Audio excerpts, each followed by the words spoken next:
2주 넘게 진행되고 있는 파리올림픽이 이제 우리나라 시간으로 내일 새벽이면 폐막을 합니다.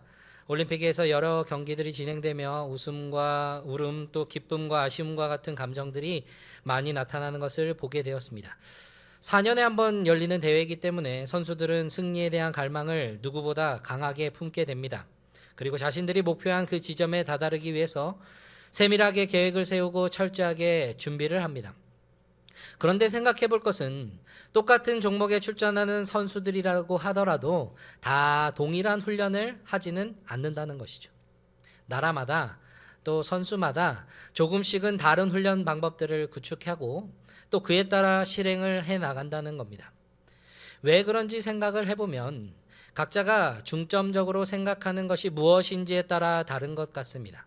더 주력으로 훈련해야 될 부분들이 각자가 다르기 때문에 그렇다는 것이죠.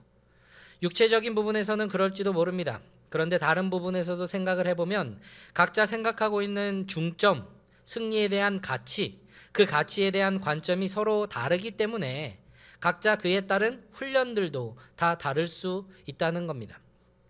우리는 흔히 가치관이라고 말하는 그것이 우리의 실생활 속에서 모든 방면에서 찾아볼 수 있게 된다는 것이죠. 그런 가치 속에 자신의 승리를 위해서 승자가 되기 위하여 찾아가는 그 길을 보게 된다는 것입니다.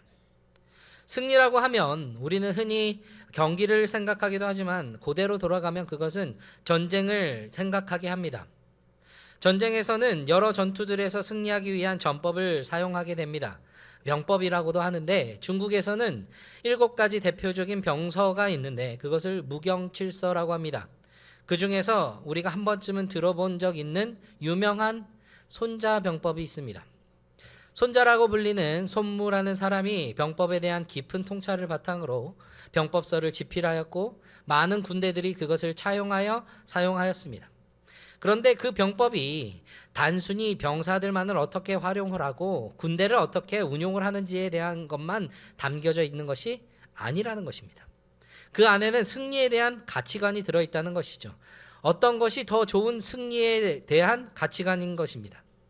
손자는 싸우지 않고 적군을 굴복시키는 것이 최선이고 싸워서 깨뜨리고 굴복시키는 것은 차선이라고 하였습니다.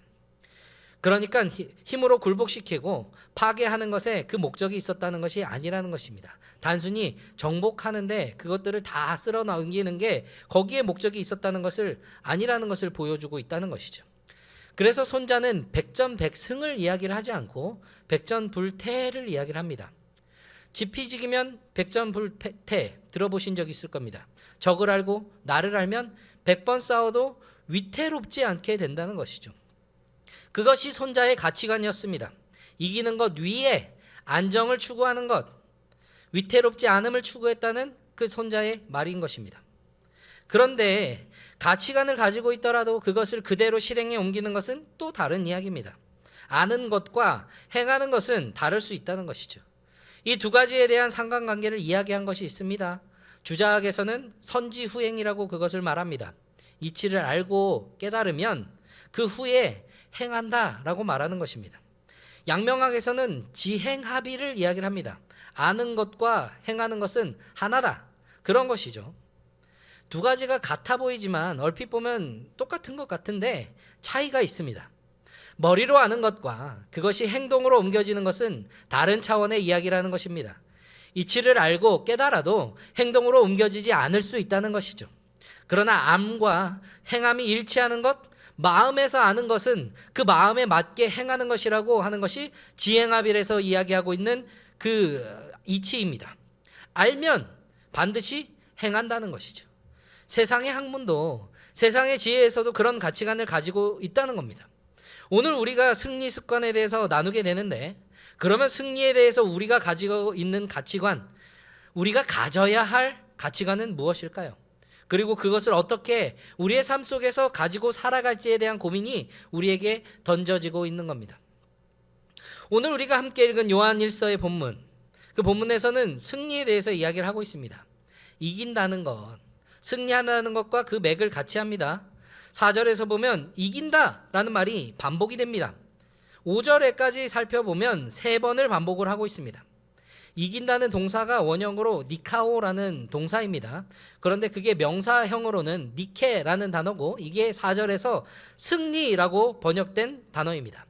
그러면 이긴다 그리고 승리 이 단어들만 이 짧은 그 문장 속에 4번이나 반복이 되고 있다는 것이죠.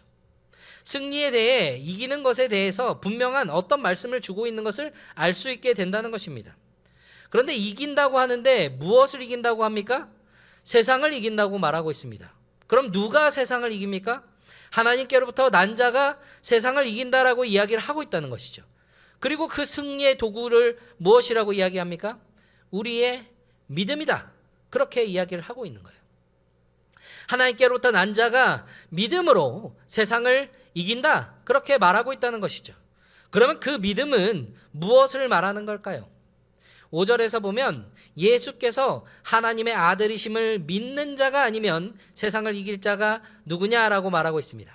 그러니까 정리하자면 하나님께로부터 난 자가 믿음으로 세상을 이긴다. 그 믿음은 예수께서 하나님이심을 믿는 것이다. 하나님의 아들이심을 믿는 것이다. 그렇게 말하고 있다는 것입니다. 본문을 확장해서 보면 믿는 자에 대해서 이야기한 1절과 더불어서 생각을 해볼 수가 있습니다. 1절에서는 예수께서 그리스도이심을 믿는 자를 이야기를 합니다. 그러니까 믿음을 종합적으로 이야기를 하자면 예수께서 어떤 분이신지를 믿는다. 그분이 누구신지를 알고 깨닫고 믿는다. 그것을 말하고 있다는 것입니다. 그리고 그것이 하나님께로부터 난 자다라고 그렇게 이야기를 하고 있다는 거예요. 그리고 1절은 이어서 말합니다. 또한 낳으신 이를 사랑하는 자마다 그에게서 난 자를 사랑한다라고 말입니다. 그러니까 그리스도를 믿는 그 믿음, 하나님 아버지 즉 낳으신 이에 대한 그 사랑을 낳는다는 것이죠. 그러니까 다시 말하면 승리 습관의 첫 번째 원리는 하나님에 대한 사랑이라는 겁니다. 하나님을 사랑한다는 것이죠. 그런데 사도 요한은 그 사랑이 결국은 하나님께로부터 말미암았음을 이야기를 하고 있습니다. 앞선 4장에서 요한은 사랑에 대해서 이야기를 계속하고 있습니다. 그 사랑에 대해서 어떻게 말하냐면 4장 19절에 우리가 사랑한 것은 하나님이 먼저 우리를 사랑하셨기 때문이라고 말합니다. 그리고 그보다 앞선 10절에서는 우리가 하나님을 사랑한 것이 아니요 하나님이 우리를 먼저 사랑하셔서 자기 아들을 보내어 우리의 죄를 위하여 화목제물이 되게 하신 것이라고 그렇게 말하고 있다는 것입니다.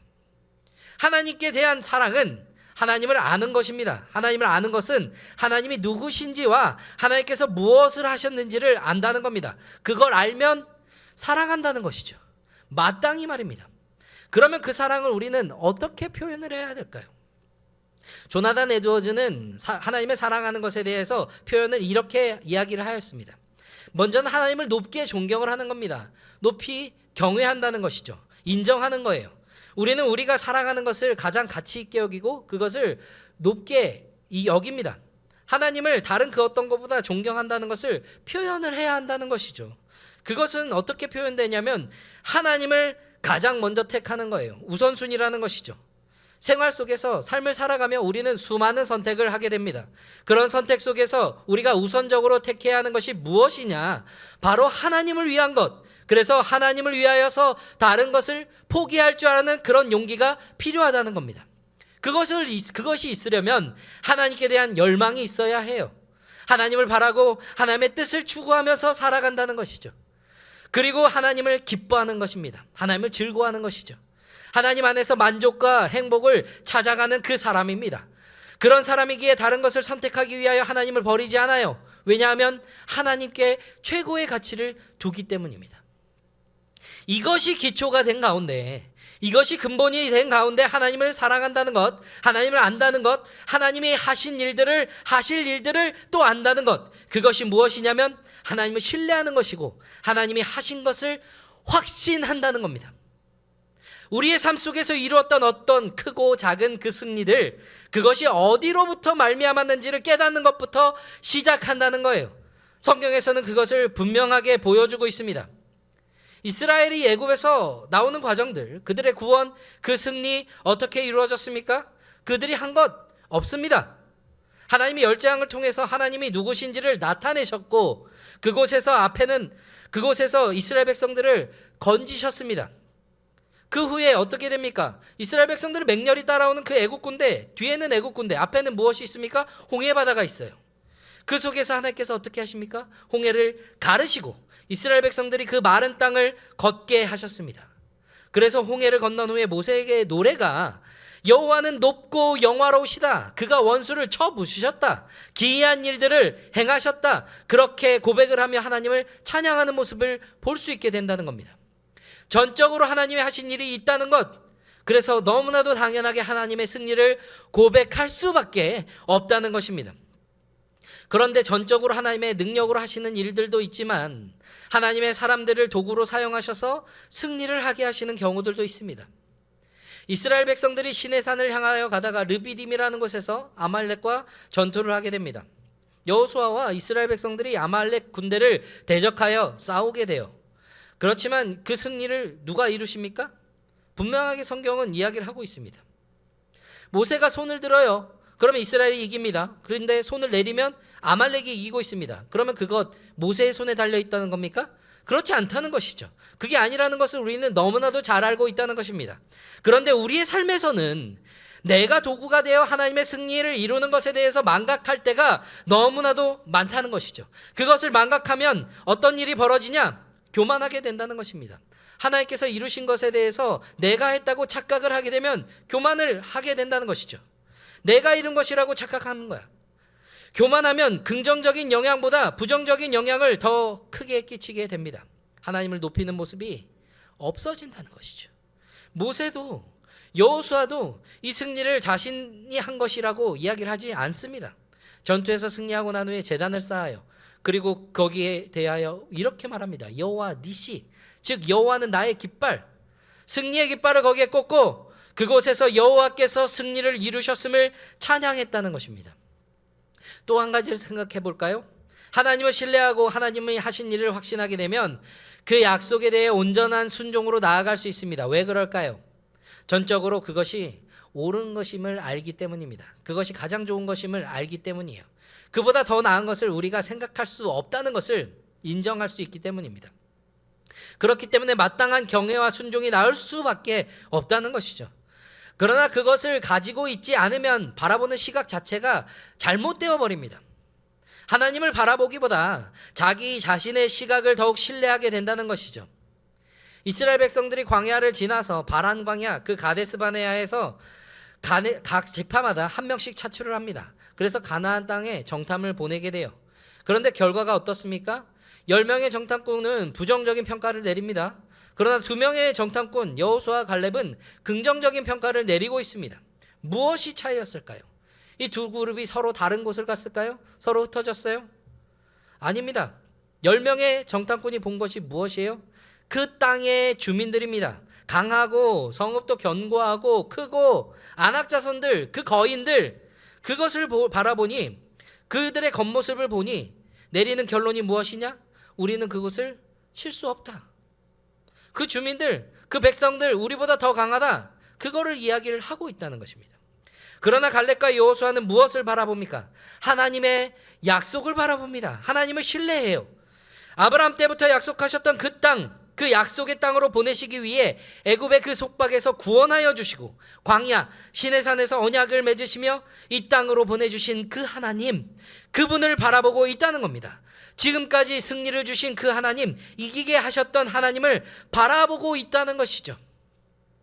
우리도 하나님을 바라보기보다 우리의 환경과 우리 상황들, 나의 좁은 시야에 들어오는 그것만 보고 그것으로 판단하려 한다면 나의 입에서 나오는 말들은 부정적인 말밖에 나오지 않는다는 거예요. 하나님을 믿는다고 하고 하나님을 신뢰한다고 하면서 정작 나의 말과 나의 행동은 하나님을 신뢰하는 모습이 전혀 없다는 겁니다. 불평하고 원망하고 부정적인 말과 행동들로 다시는 이들에게 부정적인 영향을 끼치는 그런 모습들이 나타나고 있다는 것이죠. 그것은 하나님을 사랑하는 모습이 결코 아니라는 겁니다. 믿음의 모습이 아니라는 거예요. 거기에서는 승리를 누릴 수가 없다는 겁니다. 분명히 기억해야 해요. 내가 한 게 뭐가 있습니까? 하나님 앞에서 아무것도 없습니다. 그런데 돌아보면 이루어져 있어요. 그 이루어져 있는 그것들 누가 하셨겠습니까? 그걸 모르면, 그걸 인정하지 않으면 모세를 대적하며 돌로 치려 했던 그 이스라엘 백성들과 다를 것이 없습니다. 아니, 그들보다 더 할지도 모릅니다. 약속의 하나님, 승리의 하나님, 그분의 신실하심을 바라볼 때 우리는 우리가 나아가지 못할 것 같은 그 장애물들, 그 험한 길들 분명하게 넘어갈 수 있다는 것을 확신하게 된다는 겁니다. 그런 모습을 우리가 갖추게 되면 승리의 습관 두 번째 원리를 바라보게 됩니다. 그것을 어떻게 할 수 있느냐? 오늘 본문 2절에서 이야기를 하고 있는 것이에요. 우리가 하나님을 사랑하고 그의 계명들을 지킬 때에 이로써 우리가 하나님의 자녀를 사랑하는 줄 안다라고 말입니다. 하나님을 사랑하고 하나님을 사랑하면 그의 계명을 지킨다는 겁니다. 그게 무엇일까요? 바로 전장 4장 마지막 절인 21절에 보면 우리가 이 계명을 주께 받았나니 하나님을 사랑하는 자는 또한 그 형제를 사랑할지니라. 사도 요한은 이렇게 이야기를 하고 있다는 것이죠. 그러니까 하나님을 사랑하면 그 형제를 사랑하는 것이 마땅하고 그것을 했을 때 하나님의 자녀를 사랑하는 줄을 알게 된다고 이야기를 합니다. 그리고 이것은 무거운 것이 아니라고 3절에서 이야기를 하고 있다는 것이죠. 무거운 짐이 아니라고 말하고 있다는 거예요. 충분히 할 수 있는 일이라고 이야기를 하고 있다는 것이죠. 요한일서 4장 11절에는 그래서 사도 요한은 이렇게 말을 합니다. 사랑하는 자들아, 하나님이 이같이 우리를 사랑하셨은즉 우리도 서로 사랑하는 것이 마땅하도다. 마땅한 일, 당연한 일이라고 하고 있습니다. 하나님이 주신 그 계명, 그 사랑을 받은 자로서 기쁨으로 자발적으로 지키게 된다는 것이죠. 그러나 여기에서도 우리가 분명히 생각할 것이 있는데 그것이 무엇이냐면 우리가 사랑하는 그 사랑, 우리가 전하는 그 사랑이 어디에 속한 것인지에 대한 것입니다. 요한일서 4장 7절에서는 사도는 하나님께 속한 것이라고 이야기를 합니다. 사랑은 하나님께 속한 것이다. 그래서 사랑하는 자가 하나님을 안다라고 그렇게 말을 하는 것이죠. 그럼 그 사랑은, 하나님께 속한 그 사랑은 어떤 사랑일까 생각을 해보게 됩니다. 우리가 아는 최고의 사랑, 그것이 담겨져 있는 본문이 있습니다. 고린도전서 13장, 흔히 우리가 사랑장이라고 부르는 본문입니다. 거기에서 사랑을 어떻게 표현합니까? 사랑은 오래 참고 온유하며 시기하지 않고 자랑하지 않고 교만하지 않고 무례히 행하지 않고 자기의 유익을 구하지 않고 성내지 아니하고 악한 것을 생각하지 아니하고 불의를 기뻐하지 않으며 진리와 함께 기뻐합니다. 그리고 고린도전서 13장 7절에 모든 것을 참으며 모든 것을 믿으며 모든 것을 바라며 모든 것을 견디느니라. 오래 참으신 사랑, 견디는 사랑, 주님의 그 사랑을 가지고 사랑하는 겁니다. 우리를 오래 참아주신 분, 끝까지 견디시며 십자가에서 우리를 구원하시기 위한 그 사랑을 우리가 받았습니다. 그 사랑을 받았으니 우리도 사랑하는 것이 마땅하다는 겁니다. 예수님께서도 요한복음 15장 12절에 내 계명은 곧 내가 너희를 사랑한 것 같이 너희도 서로 사랑하라는 이것이다 라고 그렇게 말씀하셨습니다. 계명, 지켜야 할 계명이 무엇이다? 내가 너희를 사랑한 것 같이 주님의 그 사랑, 오래 참으신 그 사랑, 그 온유하신 그 사랑, 그것을 우리가 받았으니 우리도 서로 사랑하는 것이 마땅한 일, 우리가 해야 할 일이라는 것을, 그것을 이야기를 했다는 것이죠. 이걸 처음 이야기한 게 요한복음 13장입니다. 요한복음 13장 34절에서 예수님께서는 새 계명을 너희에게 준다. 그러므로 서로 사랑하라. 내가 너희를 사랑한 것 같이 너희도 서로 사랑해라. 그렇게 말씀을 하셨던 것입니다. 그런데 바로 그 전에 본문의 내용이 무엇인지 아십니까? 바로 예수님께서 제자들의 발을 씻기신 장면입니다. 제자들의 발을 씻기시기 전에 제자들이 무엇을 하고 있습니까? 여전히 누가 크냐고 다투던 모습들을 보입니다. 누가 크냐? 누가 다른 사람들보다 높냐? 내가 이기냐? 네가 이기냐? 거기에 초점이 맞춰져 있으니 예수님은 뒷전이 되어서 예수님의 발을 씻어주는 사람이 없었던 겁니다. 그때 예수님이 무엇을 하십니까? 수건을 허리에 두르시고 대야에 물을 떠서 제자들의 발을 씻기시는 것이죠. 그런데 생각을 해보세요. 여러분, 발을 씻기기 위해서 가장 편한 자세가 무엇일까요? 무릎을 꿇는 겁니다. 그 자세가 가장 편한 거예요. 그만큼 이 발을 씻긴다는 것은 정말 낮은 모습으로 섬기고 있는 것을 말하고 있다는 것입니다. 겸손한 모습, 섬김의 모습, 그것을 주님이 먼저 보여주셨다는 겁니다. 사랑은 말로만 하는 것이 아니다. 몸으로, 행동으로 직접 보여야 하는 거다. 그러면서 이제 제자들에게 내가 너희에게 행한 것 같이 너희도 행하게 하려고 본을 보였다라고 말씀하시며 이 세 계명, 서로 사랑하라는 말씀을 주셨다는 겁니다. 그 사랑으로 모든 사람이 우리를 제자인 줄 알 것이라고 말씀하셨다는 것이죠. 제자들이 사랑할 만해서 그랬을까요? 그들이 무언가 주님께 섬김을 받을 만한 좋은 모습이 있어서 그러셨을까요? 그게 전혀 아니라는 것이죠. 가룟 유다, 예수님을 팔아넘깁니다. 배반했어요. 이미 배반을 했습니다. 베드로, 이제 곧 예수님을 부인할 겁니다. 예수님이 그것을 말씀하시죠. 다른 제자들 다 주님을 버리고 도망갑니다.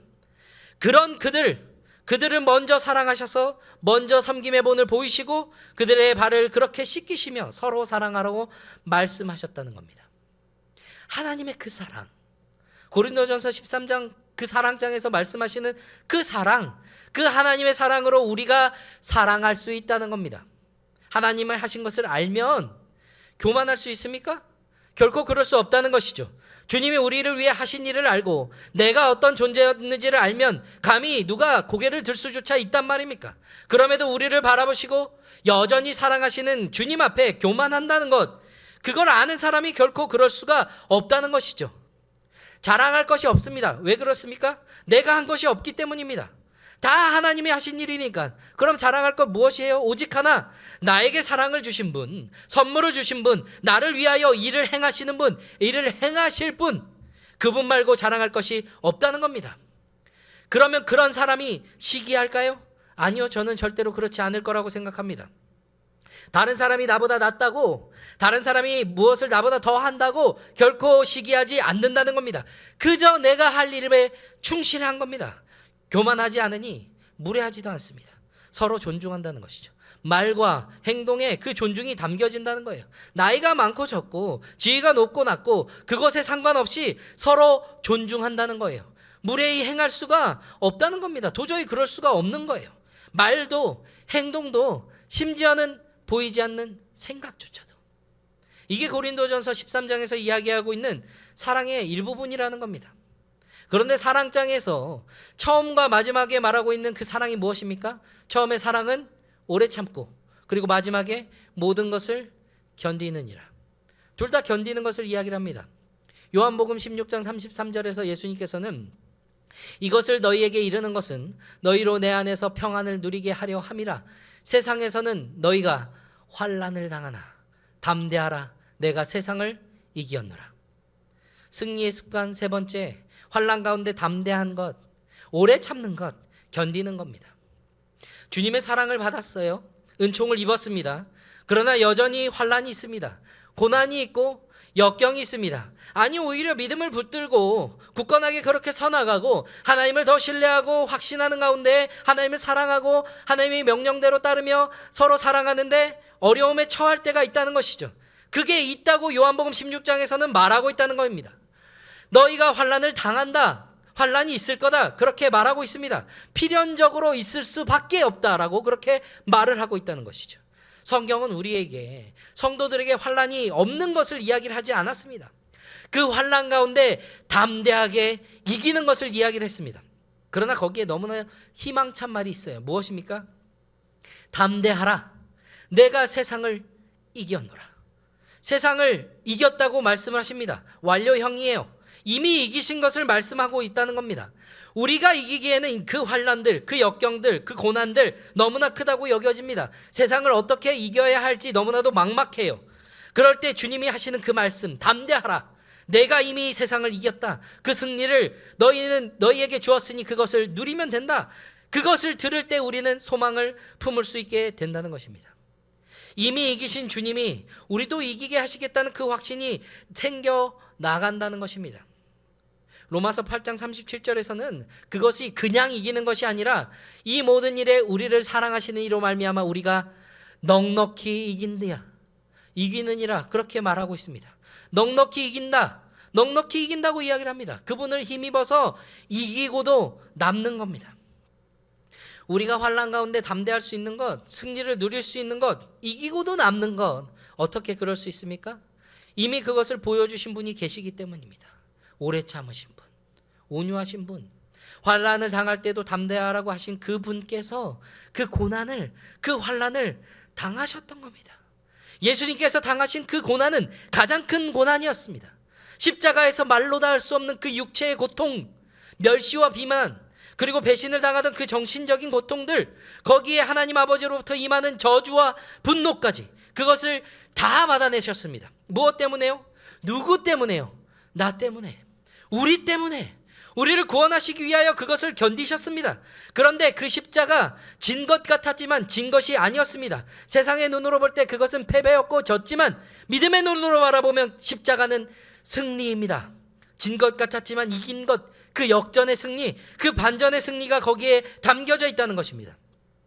고린도 후서에서 바울이 말하는 것과 같이 무명한 자 같으나 유명한 자고, 죽은 자 같으나 살아있고, 징계를 받는 자 같지만 죽임을 당하지 않고, 근심하는 사람 같지만 항상 기뻐하고, 가난한 사람 같지만 많은 사람을 부유하게 하고, 아무것도 가지지 않은 사람 같지만 모든 것을 가진 사람, 그 반전, 그 역전, 그 승리를 우리에게 이미 보여주셨기에 우리도 그것을 누릴 수 있게 되었다는 겁니다. 환난 가운데 견딜 수 있는 것, 담대할 수 있는 것, 그 고난을 견디신 주님께서, 오래 참으신 주님이 먼저 가신 그 길이기에 그 인내의 승리를 우리도 함께 누릴 수 있게 된다는 겁니다. 그 가운데서 우리는 주님이 주신 승리를 누리기 위해 그저 우리가 해야 할 일들을 묵묵히 해나가야 한다는 것이죠. 하나님을 사랑하고 서로를 사랑하는 것, 내가 너희를 사랑한 것 같이 너희도 서로 사랑하라는 그 명령을, 그 계명을 지키며 나아가는 것, 그게 우리가 해야 할 일이라는 거예요. 우리에게 맡겨진 사명이라는 겁니다. 하나님께로부터 난 사람, 세상을 이기는 자, 우리가 바로 그 사람들이라는 겁니다.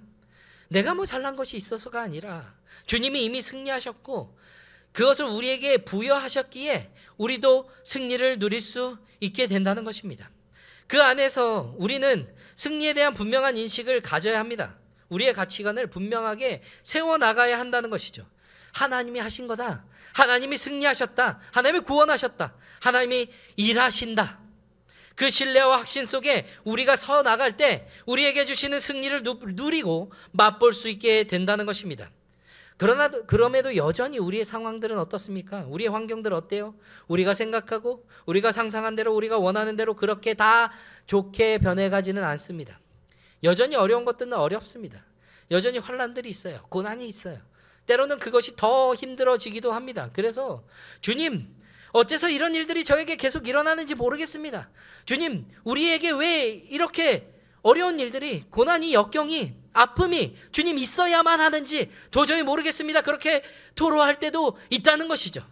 그러나 그것이 불평이 되고 불만이 되어 끝나는 것이 아니라, 주님, 그러나 내가 주님의 약속을 바라봅니다. 그것을 확신하고 나아갑니다. 그런 고백이 우리에게 있을 때 오래 참고 견디게 하시는 주님의 붙드심을 누리게 될 것이라는 것입니다. 지행하빌, 알면 행합니다. 사랑을 받았으면 사랑을 합니다. 은혜를 입었으면 마땅히 순종합니다. 주님의 계명을 지킨다는 것이죠. 만약에 그것을 안 한다면 그건 모르는 겁니다. 안다고 생각하고 안다고 자랑하지만 그거는 모른다는 겁니다. 정말 아는 것은 우리의 말과 삶으로 드러내야 한다는 것이죠. 그리고 마지막으로 우리가 꼭 기억해야 할 한 가지, 사랑은 어떻게 하라고 하셨습니까? 서로 하라고 하셨습니다. 서로 사랑하라. 예수님께서 말씀하신 것은 서로 사랑하라야 합니다. 공동체와 함께 간다는 것이죠. 반전의 승리, 역전의 승리, 인내의 승리, 그 사랑의 승리, 그것을 개인이 누리며 나아가지만 거기에서 멈추지 않는다는 겁니다. 사랑하는 사람들이 함께 모여 함께 그 승리를 합니다. 그리고 함께 승리를 이루어갑니다. 주님의 사랑에 감격해서 주님을 본받아서 그렇게 꼭 주님처럼 살겠다고 고백하며 나아가는 그 사람들이 함께 모일 때 소중한 우리의 공동체가 더욱더 온전하게 되어 나간 것을 우리는 보게 된다는 것입니다. 오래 참느라 힘들고 온유함을 지키느라 너무나도 괴롭고, 그러나 그런 우리의 모습이 드러나는 그때에 세상은 우리를 바라보며 우리의 사랑이 아름답다고 말하게 될 겁니다. 그리고 우리를 바라보며 주님의 제자라고 그렇게 칭하게 될 것입니다. 어거스틴이 요한일서를 강론하며 그런 말을 했습니다. 하나님을 사랑하라, 그리고 네 마음대로 해라. 무언가 방탕하게 살아가라 하는 것처럼 보이지만 결코 그런 말이 아닙니다. 하나님을 사랑하라. 그리고 내 마음대로 해라. 그것은 너무나도 두렵고 떨리는 말입니다. 하나님을 참으로 사랑하는 사람은 마음대로 살 수 있는 자유를 누립니다. 그러나 그것이 어디 안에 있습니까? 하나님 안에 있다는 것입니다. 하나님을 사랑하는 사람은 당연하게 하나님 안에서 하나님이 기뻐하는 일을 하게 됩니다. 거기에 무엇이 있을 수 있습니까? 교만이 있을 수 있어요? 시기하는 것이 있을 수 있습니까? 자랑하는 것? 주님, 있을 수가 없습니다. 그렇게 보여주는 것이죠. 그 안에 참된 자유가 있고 참된 승리가 있다는 것이죠. 주님 안에서 믿음으로 그런 승리를 누리며 나아가는 우리의 모습이 되어야 한다는 것입니다. 우리가 주님의 몸된 교회 안에서 각 지체로서 하나 되어서 서로 사랑하고 무엇으로요? 하나님의 사랑으로. 서로 사랑하는 가운데 그 안에서 공동체로서 함께 승리를 이루어가며 그 승리를 누리며 환난 속에서 무엇을 바라봅니까? 주님의 십자가를 바라보며 담대하게 주님이 이미 주신 그 승리를 이루고 이기고도 남는 그 은혜를 우리는 누릴 수 있게 된다는 것입니다. 하나님을 사랑하고 하나님을 사랑하기에 그 계명을 지키며 나아감으로 서로 사랑하는, 서로 함께 한 마음으로 이 승리, 주님이 이미 주신 그 승리를 누리며 나아가는 저와 모든 영가족들이 되시기를 간절히 바랍니다.